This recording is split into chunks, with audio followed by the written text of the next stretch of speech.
আসলে বিয়ের প্রাক্কালে বলছেন বউকে জোর করে দীক্ষা দিতে যাবি না, তোর প্রতি যাতে টান জাগ্রত হয় সেইটা আগে দেখবি, নালে দয়ালের কাজে তুই কিন্তু পিছিয়ে পড়বি। সে যদি আদিকাল থেকে সপরিবারে দীক্ষিত হয় তাহলে কয়েকশো ধাপ এগিয়ে যাবে। একসাথে দয়ালকে নিয়ে সারাদিন দয়ালের কাজে বেরোলে বাড়িতে কোনো ঝগড়া হবে না। তুই যে এতক্ষণ বাইরে ছিলি, কেন ছিলি, এটা নিয়ে কেউ কোনো প্রশ্ন করবে না। বলবে আমাকেও উৎসবে নিয়ে চলো, আমাকেও সৎসঙ্গে নিয়ে চলো। কিন্তু যদি উল্টোটা হয়, প্রত্যেক পদক্ষেপে বাধা, তখন ঠাকুর কেন, দাম্পত্য জীবনে ঠাকুরকে কি প্রয়োজন, এটা বোঝাতে বোঝাতে সমস্ত এনার্জি কিন্তু শেষ হয়ে যাবে। নিজেদের পার্সোনাল টাইম হয়ে উঠবে দয়ালের কাজ, আর প্রত্যেক দিনের আহার সেটাই হয়ে উঠবে আনন্দ বাজার। তখনই এটা সম্ভব যখন পরম প্রেমময় প্রেম কি জিনিস সেটা আমরা বুঝতে পারি। তিনি বললেন, বলতো আচার্য কাকে বলবো? সেই দাদা বলছেন, আচার্য আমার জীবনের সব কিছু। অবিন বাবা শুনে বলছেন, জীব জগৎ জীবন কারণ করুণাময় স্বামী, তোমার দয়ায় লভেছি জনম সকলই পেয়েছি আমি। এই কথা বলে যাকে ইষ্টভৃতি নিবেদন করো, সেই লীলাকে শুধু এক কথায় সবকিছু বললেই হবে? বউ আমার সবকিছু, বাবা মা আমার সবকিছু, সেভাবে বলো। আচার্য বা ইষ্টও কি তাই? বরং তোর নতুন বউকে শেখাবি যাকে চিনলে এই জগৎকে ভালোবাসতে ইচ্ছে করে, যাকে জানলে আর কিচ্ছু জানার বাকি থাকে না, যার প্রেমে শুধু প্রেম ছাড়া কোনো স্বার্থ নেই। সেই নিঃশর্ত নিঃস্বার্থ প্রেমের কাছে আমরা যাব। তিনি আমার দয়াল, আর দয়ালকে যিনি চিনিয়ে দেন তিনি আমার আচার্য। বুঝলি? বুঝেই সেই অপরূপ সুন্দর হাসি। সুখে সংসার কর, একটা জিনিস মাথায় রাখবি, ঘরের কর্তা কিন্তু পরম দয়াল। আচার্যদেবও বলেন, আমি কর্তা, আমার কথায় সবকিছু চলবে। এইটা যখন মানুষের চিন্তায় থাকে, তার মাইন্ডসেট, তার থট প্রসেসে থাকে, অশান্তি কিন্তু সেখান থেকে হয়। যখনই আমি বলছি যে আমরা ঠাকুরের শিষ্য, তো তাই তিনি আমাদের বাড়ির কর্তা, তিনি চান না আমরা চুলোচুলি করি, তাই যতই রাগ হোক আমি কিন্তু মনে রাখবো যে স্বামী স্ত্রীতে ঝগড়া করে ছেলেপুলোয় দেখে, গোল্লায়েরই সদর দ্বারে বাছাগুলোয় রাখে। আমার খুব ইচ্ছে করছে, আমার ইগো বলছে যে তখন একটা কষিয়ে থাপ্পড় মেরে দিই। তো আচার্যদেব বলছেন, যে বউকে কখনো চড় মারে তার থেকে বড় কাপুরুষ আর হয় না। ঠিক একই কথা, ঠিক ঠাকুর যেমন বলেছেন ঠিক তেমনটাই সৃষ্টি বর্দার কাছে পেয়েছি, ঠিক তেমনটাই সৃষ্টি দাদার কাছে। সময়ের সঙ্গে সঙ্গে রূপান্তরে তাকে আরো অভিনবভাবে পেয়েছি সৃষ্টি দাদার কাছে, সৃষ্টি আচার্যদেবের কাছে, এবং আমার ওই কিশোর কুমার, আমার অবিন বাবার কাছে। তিনি বারবার বলেন যে নারী এবং পুরুষ এই সম্পর্কটা অনেকটা ভূমি এবং বীজের মতো। এখানে আমার অনেক কৃষক দাদা ভাই বন্ধুরা আছেন যারা খুব ভালো করে জানেন যে মাটি এবং বীজ সেটা যদি কম্প্যাটেবল না হয়, পরস্পর সদৃশ না হয়, তাহলে কখনো ফসল ভালো হবে না। যদি বীজের প্রয়োজনের চাইতে বেশি উর্বরা হয় জমি, তাহলে বীজটা জ্বলে যায়। প্রতিলোম বিবাহ সর্বনাশের মূল কারণ। অনুলোম বিবাহ, সবর্ণ বিবাহ ঠাকুর সমর্থন করছেন, বিধিসম্মত অনুলোম। গ্রাম্য ঘরের মেয়েরাও ওই গাছটাকে কিন্তু বাঁজা গাছ বলবে। আবার তারা এও দেখেছে একই বীজ একটা জমিতে 10 সেরি কুমড়োর জন্ম দেয়, আবার অন্য জমিতে 1 সেরি কুঁকড়ে হয়ে যাওয়া কুমড়োর ফসল ফলে। প্রকৃতিতে যদি তাকাই তাহলে দেখব একই জমিতে নিম গাছ কিন্তু ভীষণ তেতো, মুখে দেওয়া যায় না। পাশাপাশি ওই জমিতে একটা আখ গাছ পুঁতে দেয়া হয়, আগাগোড়া ভীষণ মিষ্টি। এটা কিসের জন্য হয়? এটাই বীজ বৈশিষ্ট্য। কিন্তু বীজ বৈশিষ্ট্য থাকা সত্ত্বেও অসমঞ্জস মাটির প্রভাবে দার্জিলিংয়ের সুমিষ্ট কমলালেবু যদি দক্ষিণবঙ্গের মাটিতে পোঁতেন, তাহলে যে ফল হবে বাঁদর সেই লেবুটা ছুঁড়ে ফেলে দেবে। তাই মায়ের সন্তান ধারণের মুহূর্ত থেকে তার হাব ভাব, চাল চলন, মনের অবস্থা, সেটা একদিকে শিবাজি, স্বামীজি, নেতাজির জন্ম দিতে পারে, আবার সাইবার ক্রাইম করা, এটিএম লুট করা মানুষের জন্ম দিতে পারে। তাই ফরাসি সম্রাট নেপোলিয়ান বলেছিলেন, give me good mothers, I shall give you good nation. ছেলে টেররিস্ট হবে নাকি হিউম্যানিস্ট হবে? ছেলে পেরেক হবে নাকি গজাল হবে? মদন হবে নাকি জনার্দন হবে? চাঁদ হবে নাকি চাঁদমালা হবে? এই সব কিছু স্থির হয়ে যায় মাতৃগর্ভে। সেখান থেকেই কিন্তু আমাদের প্রথম চলা শুরু। তাই ঠাকুর বললেন, শাসন সংস্থা যেমনই হোক, যাতেই মাথা ঘামাও না, যৌন ব্যাপার শুদ্ধ না হলে জাতির জীবন টিকবে না। ইষ্ট স্বার্থ প্রতিষ্ঠা যার পরিণয়ের মূলে, তারই বিয়ে সার্থক হয়, বংশ ওঠে দুলে। আর আদর্শ স্ত্রী কেমন? লক্ষ্য কাজে ব্যস্ত থেকেও স্বামী সোহাগ ভরে, কোন ফাঁকেতে সময় করে স্বামীর তোয়াজ করে। শ্বশুর বাড়ি যে মেয়েদের অবাধ অটুট টান, তারাই তো লক্ষ্মী মেয়ে, সেবা বিপুল প্রাণ রে, সেবা বিপুল প্রাণ। আমরা জানি স্বামীতে যার যেমন মতি, সন্তানও পায় তেমনি গতি। তার আগে ঠাকুর শেখালেন কেমন ছেলে নির্বাচন করবে। আচার্যদেবের কাছে সবাই এসে বলে, মেয়ের বয়স 25 পেরিয়ে গেছে, বিয়ে দিতে চাই। আচার্যদেব প্রথমেই বলেন, বয়সটা কিন্তু বিয়ের কোনো শর্ত নয়। আমি কালকেও রাত্রে তার শ্রীচরণ অরবিন্দের কাছে বসে শুনছিলাম, সবাইকেই বলছেন, তাহলে কি পুরুষ হলে সে পূরণ করতে পারে কিনা, তার বর্ণ, বংশ, যোগ্যতা, আয়, উপার্জন এবং পূরণকারী স্বভাব সেটা কতটা ঠাকুরের ইচ্ছানুযায়ী, ঠাকুরের বিধান সম্মত, তা যদি হয় তাহলে বিয়ে দেবেন, নচেত কিন্তু বিয়ে দেবেন না।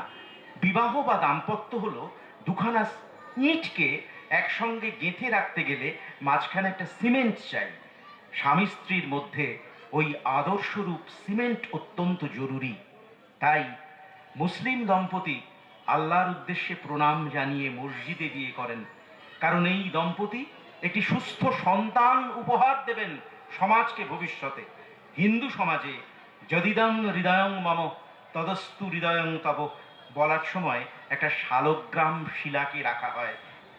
সেই শিলা কিন্তু আমার ইষ্টের প্রতীক হয়ে ওঠে। তাই বাস্তবিক পক্ষে ব্রি ধাতুর মধ্যেই কিন্তু বরণ করা। আজকের দিনে একজন বিয়ের পরে আচার্যদেবকে গিয়ে বলছেন যে আমরা সন্তান নিতে চাই। তিনি বলছেন, আগে নিজেদের মধ্যে কেউটা বন্ধ করো। নিজেরা যদি ঝগড়াঝাটি করো তাহলে সন্তান কখনো ভালো হবে না। নিজেরা তো সারাদিন তর্কাতর্কি করো নানা বিষয়ে। এই অবস্থায় যদি তুমি সন্তান নাও, তাহলে যে আসবে সে অবধারিতভাবে মানসিকভাবে দুর্বল হবে। বিজ্ঞান বলছেন, যেখানে স্বামী স্ত্রীর মনের মিল নেই, সেই অবস্থায় সন্তান যদি আসে সে বাইফার্কেটেড হবে, ফ্রিকল মাইন্ড হবে। আর আজকের দিনে হোয়াটসঅ্যাপ স্ট্যাটাসে আজকে সিঙ্গেল, কালকে মিঙ্গল, পরশুদিন আবার একজনের সঙ্গে রিলেশন, এবং সেখানে ব্রেকআপ পার্টি হয় আধখানা ল্যাংচার ছবি সহ রেস্টুরেন্টে গিয়ে। এইটা আমাদের সমাজ শেখাচ্ছে। আমাদের সমাজ শেখাচ্ছে, তুমি যাকে ভালোবাসো, স্নানের ঘরে বাসতে ভালো, তার জীবনে ঝড়, তোমার কথার শব্দ দূষণ, তোমার গলার স্বর, তুমি অন্য কারোর সঙ্গে বাঁধো ঘর। আর ঠাকুর বললেন, শয়তানের তহবিলে যতগুলো পাপ আছে, বিবাহ বিচ্ছেদ তার মধ্যে সর্পিলতম। আর আজকে এই আমার ভাই জ্যোতির্ময় আছেন, উনি আইনজীবী। আইনজীবীদের সঙ্গে কথা বলে দেখবেন, আমার অনেক বন্ধু আইনজীবী বলেন সব থেকে বেশি কেস আসে তাদের কাছে বিবাহ বিচ্ছেদ নিয়ে। ভালোবেসে প্রেম করে বিয়ে করে ফেললাম, তার 1 বছর পর থেকেই তার সমস্ত খুঁতগুলো আমার মাথার মধ্যে গিজগিজ গিজগিজ করতে লাগলো। বাস্তবিক পক্ষে ছেলে পুরুষ, তিনি বললেন, আচার্যদেব বলেন, সংসার ঠিক থাকে পুরুষের গুণে, সংসার সুন্দর হয় রমণীর গুণে, গুণবান স্বামী যদি থাকে তার সনে। খুব গুরুত্বপূর্ণ। সন্দেহ ব্যাপারটা জাগিয়ে দিচ্ছে কিন্তু ওই মোবাইল ফোন। তুমি কার সঙ্গে কথা বললে? ওই কুটুর কুটুর করো, রাত্রিবেলা ফিসফিস গুটগুট ফুসফুস করো, ওগুলো কার সঙ্গে করো? যখন বিয়ে হচ্ছে তখন একেবারে মনে হচ্ছে যে একেবারে দুজনে ভীষণভাবে, তুমি যেন বলো আর আমি যেন শুনি, জনমে জনমে তার শেষ নেই কোনো। তারপরে দেখা গেল প্রথমে ফিস ফিস ফিস ফিস, তারপরে হাউ হাউ হাউ হাউ। প্রথমে তুমি বলতে আমি শুনতাম, তারপরে আমি বলি তুমি শোনো, তারপর আমরা দুজনে মিলে বলি পাড়ার লোকে শোনে। এই অবস্থায় যে সন্তান আসবে, সেই সন্তান তো বাবা মার মধ্যে কে ভালো, বাবা ঠিক না মা ঠিক, ঠিক করতে করতে পাগল হয়ে যাবে। শ্রী শ্রী দাদা বলতেন যে বাবা এবং মা দুজনে মিলে গেছে মার্কেটিং করতে। বাবার একরকম পছন্দ, মার একরকম পছন্দ, একটা বিছানার চাদর কেনা হবে। তো সেই চাদরই কেনা হয় সাধারণত। আমরা যারা পুরুষ মানুষ আমরা চুপচাপ থাকি, কি হবে ঝামেলা করে, যা করবে সংসারে তো ওই দেখবে, সে কেনা হলো। পুরুষ মানুষটির পছন্দ রইল না। তাহলে একজন বিজয়ী, একজন বিজিত। তাহলে একজন পরাজিত হলেন, তার কথা রইল না, আর একজন ভীষণভাবে জয়ী হলেন। শ্রী শ্রী দাদা বলছেন ওই বিছানার চাদরে শুয়ে যে সন্তানের জন্ম হবে, পৃথিবীতে এমন কোনো বিশ্ববিদ্যালয় নেই, এমন কোনো শিক্ষা প্রতিষ্ঠান নেই যে তাকে হয়তো অ্যাক্টর, ব্যারিস্টার, প্রফেসর বানাতে পারে, প্রকৃত মানুষ করে তুলতে পারবে না। কারণ মানুষের মন তৈরি হয় তার বায়োলজিক্যাল মেকআপ দিয়ে। বায়োলজিক্যাল মেকআপ যেমন, আমার মন সেরকম। একটা টিকটিকির বাচ্চাকে শিখিয়ে দিতে হয় না তত্তর তত্তর করে কেমন করে দেয়াল বেয়ে উঠতে হয়, মানুষের বাচ্চাকে শেখাতে হয়। আমরা কি করি? আমার পরিবার, আমার বাড়ি, আমার গাড়ি, আমার চাকরি, আমার হেনা, আমার তেনা, আর সংসারে তুমি একাই কর্তারি চালাবে। বিয়ে বিয়ে বিয়েটা করেছিলে কেন তাহলে? সব সময় যদি আমি আমি আমি আমি করবে, যদি আমরা না বলতে পারো তাহলে বিয়ে কেন? অ্যানিভার্সারিতে ফেসবুকে ছবি চিপকে, বড় বড় ফেসবুকে লাইক কমেন্ট শেয়ার বাড়াবার জন্যে, প্রেমের কবিতার লাইনগুলো চুরি করে চটকদার ক্যাপশন দেওয়ার জন্যে। বাস্তবিক পক্ষে বলতে পারো বিয়েটা কেন করেছিলে? বেশ, আজ থেকে আমরা বলবো আমাদের লুঙ্গি, আমাদের পইতে, আমাদের দাড়ি কাটবার সরঞ্জাম ঠিক আছে, ঠিক আছে, এবার মুখটা বন্ধ করো। কি চোপারে ভাই, কার সঙ্গে বিয়ে দিয়েছিল? তিনি তো কলহপ্রিয়া, তিনি তখন দাঁত কিড়িমির করে বলছেন গুষ্টির তুষ্টি, ভীমশেল মুষ্টি, আহা রে কি দারুণ পুষ্টি, কোয়ারেল কম ঝমাঝম, দমাদ্দম দমাদ্দম, এক সময় সব শেষ। সারাটা দিন, সারাটা কাল আমায় তুমি কষ্ট দিলে, শুধু ভিতর বাহির জুড়ে এখন পথ দিয়েছে দুদু। স্বামীটির মন একজন জাহাবাজ, শপিং অ্যালকোহলিক, মোবাইল অ্যাডিক্ট, বুদ্ধিহীন নারী, সারাটা দিন বক বক বক বক বক বক বক বক বক বক বক করে আমার লাইফটাকে হেল করে দিল। এই যে ধিকি ধিকি তুষের আগুন জ্বলছে দাদা প্রতিটি ঘরে ঘরে, এর নাম দাম্পত্য, এর নাম জীবন। এখান থেকে শিবাজি, স্বামীজি, নেতাজির জন্ম হবে? হয় না, হতে পারে না। তার কারণ সম্ভ্রমাত্মক দূরত্বের কথা ঠাকুর বলেছেন। ঠাকুরের ছড়ায় আছে সম্ভ্রমাত্মক দূরত্বটি বজায় রেখে সমীচীন অনুকম্পী সেবাচর্যায় ধৃতি বাড়ে চিরদিন। আচার্যদেব বলছেন আগে খুব প্রেম পীড়িত মহব্বতের সম্বন্ধ, বিয়ের পর 3 বছর 4 বছর 5 বছর গেল, দুজনে একেবারে দেখলেই আর একজনকে প্রায় জ্বলে উঠছে, ঠিক যেরকম ঘটনাটা বললাম সেই রকম। বলে এটা কেন হয়? বলছে প্রথম প্রথম অনেক স্বপ্ন থাকে, নানান রকম জীবনে প্রায় উঠতে থাকে ভাসমান একটা জীবন, নীল চশমা পরা, তখন মনে হয় জগৎটাই নীল। একটা পেতলের কলসি আর একটা মাটির কলসি পাশাপাশি নদীর মধ্যে দিয়ে যাচ্ছে। তো হঠাৎ মাটির কলসিটা পেতলের কলসিটাকে ডাক দিয়ে বলছে, আচার্যদেবের বলা গল্প, এই শোনো না একটু আমার কাছে এসো। বলছে এই যে দূরত্ব রেখে আমরা গল্প করছি না, এটা খুব ভালো। আমি যদি তোমার একেবারে ঘাড়ের পরে উঠে পড়ি, আমার আঘাত তুমি সহ্য করতে পারবে না, ভেঙে টুকরো হয়ে গুঁড়ো গুঁড়ো হয়ে যাবে। তাই এইটুকু দূরত্ব রেখে, এইটুকু সম্ভ্রমাত্মক দূরত্ব রেখে মিশলে আমাদের দাম্পত্যটা কিন্তু সুন্দর হবে। আর আজকে তো কেউ ঝগড়াও করে না, কারণ আজকের সময়টা হচ্ছে শব্দেরা ভুলেছে ঠোঁট আর জিভের যৌথ সহবাস। এখন আঙুল আর বোতামে আধুনিক কথার প্রকাশ। পাশাপাশি স্বামী স্ত্রী রয়েছেন, পাশাপাশি ফ্ল্যাটেও এখন দেখা যাচ্ছে যে তারা মেসেজ করে বলছেন এক গ্লাস জল দিয়ে যাবে। যখন প্রায় 1 ঘন্টা পরে স্ত্রী এলেন তখন বলছে কই মেসেজ করলাম যে, বলে ও আমার তো নেটটা অফ ছিল আমি জানতে পারিনি। মানে ডেকে ওগো তুমি এটা করো এটা বলার মতন তার সাহস নেই। আচার্যদেব বলছেন এই পরিবেশটা পুরুষ মানুষ তৈরি করে, কারণ পুরুষ মানুষের মেয়েদের সঙ্গে বিনম্র ব্যবহার করতে হয়, সব সময় কৃতজ্ঞ থাকতে হয় এই কথা ভেবে যে তাদের থেকেই আমাদের জন্ম। এমনকি বউয়ের কাছেও কৃতজ্ঞ থাকতে হয়। মা হওয়ার পর আমাদের দেশের মেয়েরা শিখে যান 1 ঘন্টার স্নান কেমন করে 5 মিনিটে করতে হয়। মা হওয়ার পর আমাদের মায়েরা শিখেছেন কিভাবে রাতের পর রাত দিনের পর দিন ঘুম কাটিয়ে জেগে থাকতে হয়। মা হওয়ার পর আমাদের মায়েরা শিখেছেন হাজারো কষ্ট কিভাবে দাঁতে দাঁত চেপে সহ্য করতে হয়। ঠাকুর বলছেন আমরা এই কুঁড়ে ঘরে পান্তা ভাত খেয়ে ওদের তুলনায় ঢের ভালো আছি। যে বউকে খেতে পড়তে দিতে পারে না সেও জানে বউয়ের ওপর আমার অধিকার আছে, আর বউও বোঝে পেরে ওঠে না কি করবে। তবু সে যদি আমার বেঁচে থাকে তাহলে আমার শাখা সিঁদুর আমার সুখ সোহাগ কেউ কেউ কেড়ে নিতে পারবে না। আর মানুষের দিন চিরকাল একভাবে যায় না, একদিন সুদিনের নাগাল পাবোই পাবো, একদিন সুদিনের নাগাল পাবো। তুলসী তলায় পিদিম দিতে দিতে স্বামী পুত্রের মঙ্গল প্রার্থনা করে। ঠাকুর ঋত্বিক চাদরটা খানিকটা একটা ঘোমটা দেওয়ার মতন করে নিয়ে নিলেন, নিয়ে নিয়ে ঠাকুর কানের পাশ দিয়ে টেনে বলছেন গড় হয়ে প্রণাম করে। আর প্রণাম সেরে উঠে বারবার ভক্তি ভরে কপালে হাত ঠেকায় সংসারের কল্যাণ কামনায়। মন ভরে সেই দেবী প্রতিমার স্বপ্ন দেখে, মনে মনে কত সময় ভাবে উনি তো কত রকমে চেষ্টা করেন, কিছুতেই সংসারে সুসার হচ্ছে না। হয়তো আমারই কর্ম খারাপ, আমারই ভাগ্য খারাপ, আমার কর্মফলে উনি দুর্ভোগ ভুগছেন, না হলে ওনার মতো মানুষের এতটা কষ্ট পাবার তো কথা নয়। ফৎ করে একটা দীর্ঘ নিঃশ্বাস বেরিয়ে আসে নিজের অজান্তে, মনে মনে বলে হে পরম পিতা, আমার সব অপরাধ তুমি ক্ষমা করো, আমার কর্মের জন্যে অমন ভালো মানুষটিকে আমার নিরাপরাধ বাছাদের তুমি কষ্ট দিও না প্রভু। একবার ভেবে দেখেন তো, যে সংসারে এতখানি প্রীতি, এতখানি মমতা, দারিদ্র দীর্ণ হলেও তো সেই সংসার স্বর্গ। ওই স্ত্রীর হাতের সাকান্ন সে তো রাজভোগের বাড়া। এটা ভাবের কথা নয়, বাস্তবেও তাই। মেয়েদের সব থেকে বড় ইউনিভার্সিটি তাদের শ্বশুর বাড়ি।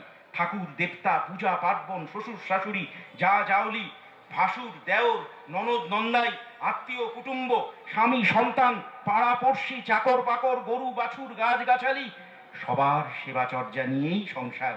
এই সমস্ত দিক একসঙ্গে তাল মিলিয়ে চলাটা খুব সহজ কথা নয়। তাই যে সংসারে মায়েরা নির্যাতিত, যে সংসারে মায়েরা অপমানিত, শত জ্যোতিষ দেখালেও সেখানে কোনোদিন ভাগ্য ফিরবে না। গ্রহ বৈগুণ্য সেখানে থাকবেই, আর শনি সেখানে নাচবেই। কারণ আলস্য থাকলে পরে চলে না, বদমেজাজকে বিজয় দিতে হবে, হীনমন্যতাকে বিজয় দিতে হবে। এবং কিভাবে একটি আদর্শ দাম্পত্য গড়ে ওঠে তার দৃষ্টান্ত সৃষ্টি ঠাকুর এবং সৃষ্টি বড়মার জীবন। আমরা যদি সেই জীবনের দিকে তাকাই আমরা দেখতে পাবো একটি আদর্শ জীবন কেমন হতে পারে। জয়লাল এসে দাঁড়িয়েছে ঠাকুরের কাছে। ঠাকুর বলছেন ইশালা ডাকাত কনেকার ইল্লত বালাই করেছিস কি? তুই তো শালা কাম সারে ফেলাইছিস, ঘরের লক্ষ্মীকে বিগড়াইছিস। দেখিস না আমি তোর বড় মাকে কত তোয়াজ করি, যাতে গরম না লাগে রান্নাঘরের পাশে ফ্যানটা পর্যন্ত লাগাই দিই, যাতে আমার ঘরের লক্ষ্মী ঠান্ডা থাকে। আর শালা তুই পারিস না? লক্ষ্মী যখন রাগ করবি নি তখন আদর করি, তার থুতনি ধরি কতি হয়। আহ, রাগ করো কেন? আচ্ছা তুমিই কও, তুমিই তো আমার শক্তি স্বরূপিনী। তুমি যদি এই সংসারে লাগাম ধরি চলবেন না পারো তাহলে তোমারই আমি যাই কোথায়। শ্রী শ্রী ঠাকুরের কথা বলার ঢঙে, তার ভাব ভঙ্গিতে উপস্থিত সকলে হেসে একেবারে কুটোপাটি গড়াগড়ি। একজন মা বললেন ঠাকুর আপনি যে কি মাঝে মধ্যে এমন করি কথা কন, আমরা লজ্জায় মরি ঠাকুর। ও জয়লা, ও তো আমাকে সাওয়ালের বয়সী, তা উইয়ের সামনে এই সব রসিকতা আমাগরের কেমন লাগে ঠাকুর? ঠাকুর বলছেন আহারে কি আমার কথা রে, তোমাদের সংসারে অহরহ এইরকম ঘটতেছে আর আমি আমার উপযুক্ত সাওয়ালকে রসিকতার ছলে কোলেন, তাতেই আমার যত দোষ শোন, বাজে ফ্যাচ ফ্যাচ করিস না, ওর মনে অনেক দুঃখ জমে আছে, ওই দুঃখটাকে বুঝতে দে। আজকের সংসারটা কেমন, এই যে টোটোগুলো আসে ওই রকম টলমল টলমল করতে করতে কাঁপতে কাঁপতে কাঁপতে কাঁপতে যায়, আর ভেতরে পপকর্ন বাজান মানে একটা অদ্ভুত ধরনের আওয়াজ বেরোচ্ছে, খন্দে পড়লেই ধপাস চলে যাচ্ছে একালের সিম্বল। অনেকটা শিকড়হীন সংসারের মতো জ্যাল জ্যালে ফেল ফেলে কতগুলো লোক ভেতরে বসে আছে। পরিবারে কোনো শাসন নেই, নিজের শরীরেও কোনো শাসন নেই। বিশাল বিপুল একটা ভুঁড়ি হেলছে দুলছে উঠছে পড়ছে, তাতা থই থই তাতা থই থই নাচছে। এমন একটা সময়ে ঠাকুর এমন একটা সংসারের কথা আমাদের চিন্তা করতে বলছেন, যেখানে আশ্চর্য ব্যালেন্স থাকে, যেটা সৃষ্টি বড়মা এবং সৃষ্টি ঠাকুরের সম্পর্কে দেখা যায়। একদিন সৃষ্টি বড়মা চাল বাঁধছিলেন, কাঁকড় বাঁধছিলেন, তো ঠাকুর ডেকে বললেন, বড় বউ করো কি? বলে, এই কাঁকড় বাঁচতেছি, তোমার মুখে তো একটা পড়েছিল তাই। বলে, সে কি, আমি তো তোমারে কই নাই, তুমি পাছে বিব্রত হও তাই আল গোছে কাঁকড়টাকে তো আমি ফেলায় দিছি বড় বউ। বলে, না কলি কি হয়, তুমি কি ভাবো, তুমি কি করো, সব দিকে আমার নজর আছে। তখন ঠাকুর বলছেন, তোমার মতো একজন আমার পিছনে তাল দিবার না থাকলে আমি গেছিলাম আর কি। এই বড় বউ আছে বলে আমার জীবন হয়তো নিষ্কণ্টক হতে পেরেছে, এই বড় বউ আছে বলে আমার জীবন আমি দেখতে পেরেছি কেমন করে সুন্দর করে তুলতে হয়। তাই বলেছেন, এই বড় বউ কি কর্তামার কাছে কম গাল খাইছে? গালায় ভূত ছাড়াই দিতেন, কিন্তু ও কারে কারে কাজ করত। এই সমস্ত পরীক্ষা পাশ দিয়ে আসি তবে না আজকের বড় বউ। এই হলো আমার সৃষ্টি বড়দা, এই সম্পর্ক থেকে জন্মাতে পারেন। যুগাচার্য সৃষ্টি বর্দার জন্মের জন্য সেই ভূমিটা তো দরকার। একজন স্ত্রী তার স্বামীর কাছে যতটা ক্ষুণ্ণ হন, যতটা অসন্তুষ্ট হন, যতটা ইল ট্রিটেড হন, দ্যাট ইজ দ্য ইমপ্রেশন, যে ইমপ্রেশন মাথার মধ্যে কাজ করে যায়। আমি ভুলে যাব দুদিন বাদে, চেতন মনে বিষয়টা থাকবে না, অবচেতন মন সে কিন্তু মনে রাখবে, তুমি কিন্তু ওই দিন অমুক কথা বলেছিলে। আচার্যদেব এটা বলেন, মেয়েরা ভীষণ মনে রাখতে পারে। তুমি হয়তো 5 বছর আগে কটার সময় কি বলেছো ছেলেরা ভুলে যায়, মেয়েরা কিন্তু মনে রাখবে। স্বামী অফিসে ডিস্টার্বড, বউ বলছে, এত দেরি হলো কেন ফিরতে? ভুরু নাচিয়ে জিজ্ঞেস করছে, কেউ নিমন্ত্রণ করেছিল? স্বামী তখন চোটে মোটে লাল হয়ে করে একেবারে মেশিন গান চালিয়ে দিলেন। রাতে পাশাপাশি শোয়ার পর বর বলছে, এই শুনছো? বউ কিছুটা সরে গেল, আবার বলছে, এই শোনো না, মানে কি বলছিলে? এই যে পুরনো ক্যাসেটের মতো রিভাইন্ড করে স্ত্রী বারবার বলছে, মনে নেই কি বলেছিলে, মনে নেই কি বলেছিলে, মনে নেই কি বলেছিলে। এই জায়গা থেকে কোনো সন্তান জন্ম যখন হচ্ছে তখন ওই ফাটা ক্যাসেটের সন্তান হয়। পুরনো ক্যাসেটের রিভাইন্ড করে সেই রেকর্ডটা বাজাতে পারে না, কারণ ইমপ্রেশনটা ডিলিট করা যায় না। ডিলিট এমনি করা গেলেও ইমপ্রেশন ডিলিট করা যায় না। অন্যায় বলছি, ভুল বলছি? আজকের বায়োটেকনিশিয়ান, ফিজিওলজিস্ট তারা ঠাকুরের এই কথা স্বীকার করছেন। ঠাকুর বলছেন, নারী হতে জন্মে জাতি, থাকলে জাত তবেই জাতি।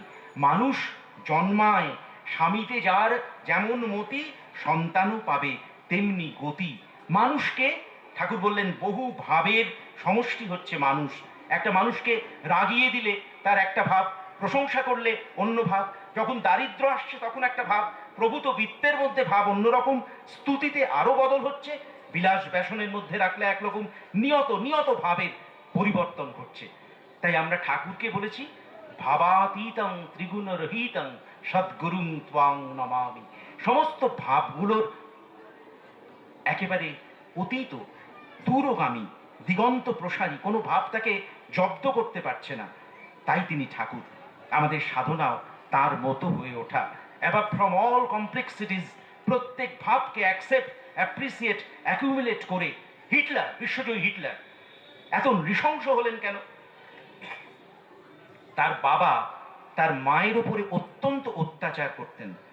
একজন সন্তানের অ্যাফেকশন, অ্যাফিনিটি তার মায়ের উপরে। প্রচণ্ড শীতের রাতে বরফের চাঁইয়ের ওপর মাকে বসিয়ে রাখত। বাবার ক্রুয়েলটি হিটলার দেখেছিলেন, ছেলেবেলায় দেখেছেন মায়ের কষ্ট আর যন্ত্রণা। বাবা চলে যাওয়ার পর হিটলার বলছেন, আমি ওই পুরুষ মানুষটাকে সবক শিখিয়ে দেব, তোমার উপরে অত্যাচার। তখন হিটলারের মা কি বলছেন, বলছেন একটা গালে চড় মেরে বলছেন, এটা মাইন ক্যাম্প বলে তার আত্মজীবনীতে আছে, তোমাকে যদি আমি কোনো কথা বলি আর তুমি যদি সেটা না শোনো, তাহলে আমি তোমাকে শাসন করব নাকি করব না?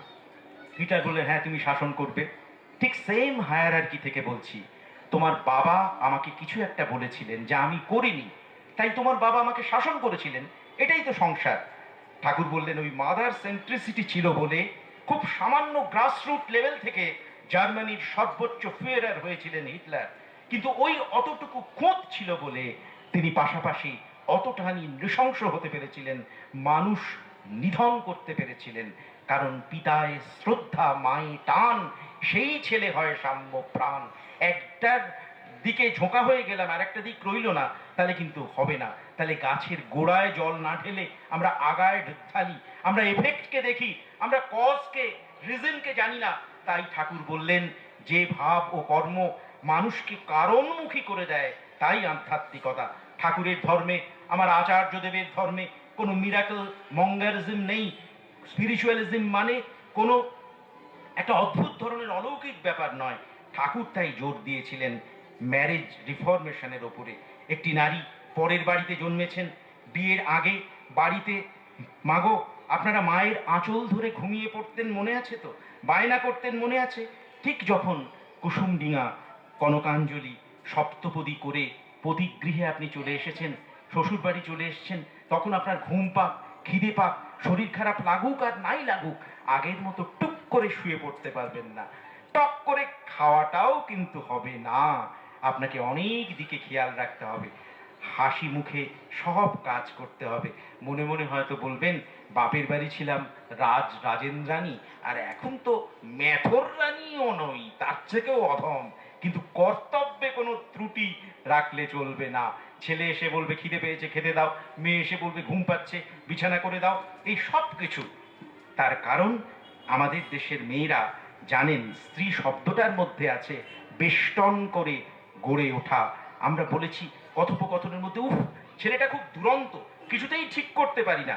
আর কথা বলতে গিয়ে জানি প্রায় ভোগে। আমরা কজকে সার্চ করি না, কেন ভোগে, কি কারণে ভোগে আপনার ছেলেটা।